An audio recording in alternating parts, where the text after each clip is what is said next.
Welcome back to another episode of Lost in the Farmer's Market Garden Shorts, where today we're going to be talking about this specimen here, this little plant. Anthriscus cerefolium is its scientific name. Its common name is Chervil. Now, some people get on me for pronouncing the H, but whatever. Anyway, it is in the family Apiaceae, which means that it is directly related to things like parsley, dill, fennel, cilantro, caraway, cumin, parsnips, carrots, rue, celery, so forth. So this is their more delicate cousin. Yeah, I said it like that. I mean, look at it. It's all fine and fluffy and nice. Well, anyway, the name Chervil is from Greek, meaning leaves of joy. It is originally native to the Middle East, Russia, and the Caucasus. It is not a perennial. It's an annual. It's considered a straight annual in 3 through 7, USDA zones 3 through 7, and it's considered a winter annual in 8+, because inevitably the summer gets too hot and the plant will immediately bolt as quick as possible and fall apart. And once it flowers, the flavor's off. So there's that. It prefers a soil pH of 6.5 to 7.0, though traditional potting soil will be just fine. Its exposure is partial to full shade in the southeast. Up north, y'all can get away with more, but here we need to protect it from that laser sun. So, its height can be 12 to 24 inches, though this tiny little specimen clearly is not demonstrating that. Its width can be 6 to 12 inches, again not demonstrating that, but we're working on it. And it's alternatively known as French parsley. Fair. Definitely fair. It was once called myrrhis, M-Y-R-I-R-H-I-S, because it smelled similar to myrrh, the incense. It is famous as an ingredient of the French herb mix Fines Herbs, which is really where it got its popularity from.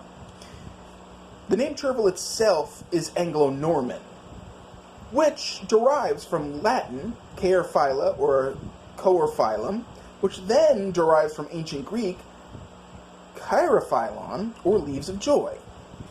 It has use as a trap crop for slugs, which means it also works on snails, because snails are nothing more than a slug with a little mobile home on its back. And it is used in folk remedies. Basically, I should rewind a bit.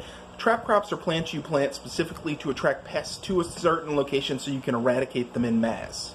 That's what a trap crop is. However, if you can eradicate them early, you still get something out of it. So it's a strategic move in the garden, or in the farm field.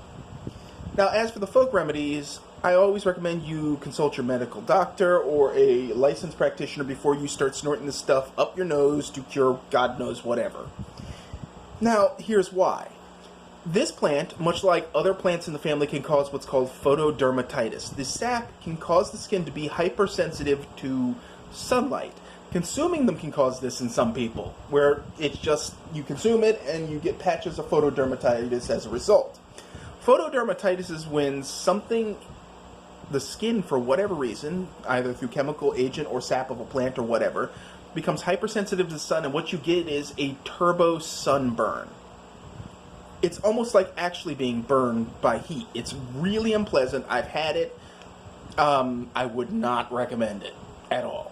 And the problem is that it'll keep flaring up for a while until the area of skin in question sheds enough layers of skin over time that eventually the effect is just sloughed off. It's awful. So, be careful of that.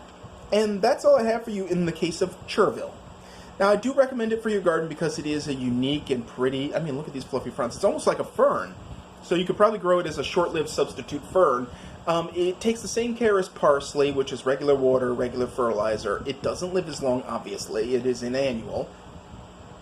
In the southeast, you'd plant it in the cool months, so it's an absolute cool season crop, sort of like radishes are. And it's used as a seasoning, obviously, as I mentioned. I have not personally used it as a seasoning, but I am planning to. As for medicinal uses, when I did the research for this episode, some of them were way out there, so I'm just not going to repeat them. Now, that summarizes everything about Chervil. I mean, there's not much to really cover. It's its own thing. Anyway, so, if you have any thoughts on Chervil, please leave them in the comments section. If you like this episode, hit like, and if you haven't already, please subscribe. And At the end of the video description, you'll see a link to our forage blog, which covers forage foods that you can find out in the field or whatever, so you can survive if the food system goes sideways. So, with that said, I hope you liked this video. Thank you for watching, and as always, folks, keep them growing.